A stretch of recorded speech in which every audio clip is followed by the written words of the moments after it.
મળતી માહિતી અનુસાર વલસાડ શહેરના અબ્રામા વિસ્તારમાં રહેતા એક પંજાબી પરિવારના સભ્યોએ ગત મંગળવારના રોજ વાસી સમોસા ખાધા હતા, જે બાદ પરિવારની મહિલા અને 2 બાળકોની તબિયત લથડી હતી, જેથી નજીક રહેતા પરિવારના અન્ય સભ્યોને ઘટનાની જાણ થતાં તાત્કાલિક 108 મારફતે વલસાડ સિવિલ હોસ્પિટલમાં સારવાર માટે ખસેડ્યા હતા, જ્યાં પરિવારના સભ્યોની પૂછપરછ કરતા તેઓએ સમોસા ખાધા બાદ પેટમાં દુખાવો અને ઉલટી જેવું થવા લાગ્યું હતું, જેને લઈને માતા અને 2 બાળકોએ રિવાઇટલ નામની ગોળી ખાધી હતી.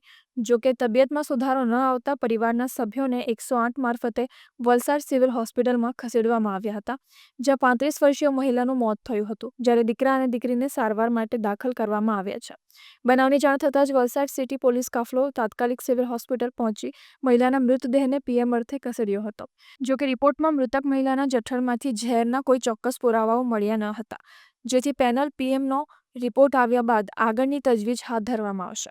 આ મામલે આરોગ્ય અધિકારીએ જણાવ્યું હતું કે મૃતકના પરિવારના સભ્યોએ જે લારી પરથી સમોસા ખરીદી કર્યા હતા તે બાબતે પૂછપરછ કરવામાં આવી હતી. લારી ઉપરથી વેચાયેલા સમોસાને લઈને અન્ય કોઈ વ્યક્તિને કોઈ અસર થઈ છે કે કેમ તે દિશામાં તપાસ હાથ ધરી હતી. જોકે પીએમના પ્રાથમિક રિપોર્ટમાં ફૂડ પોઈઝનિંગ શંકાસ્પદ લાગી રહ્યું હોવાનું પણ તેઓએ જણાવ્યું હતું. ના, અત્યારે કોઈ પ્રાથમિક રિપોર્ટ આવ્યો નથી. રિપોર્ટ આવે ત્યારબાદ ખબર પડે કે એકચ્યુઅલી જે જઠરમાંથી જે સેમ્પલ લેવામાં આવે એનો શું ફોરેન્સિકનો રિપોર્ટ આવે એના પર તમને આઈડિયા આવે કે ખરેખર એમાં પોઈઝનની અસર છે કે કેમ, કાં તો અન્ય કોઈ બીજું પોઈઝન છે કે કેમ, એની તમને ખબર પડે.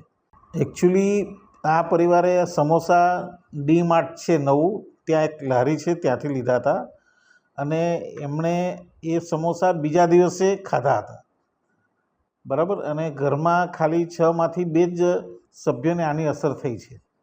એટલે રિપોર્ટ આવે, ફોરેન્સિકનો રિપોર્ટ આવે ત્યાર પછી આ બાબતે વધારે પ્રકાશ પાડી શકાય.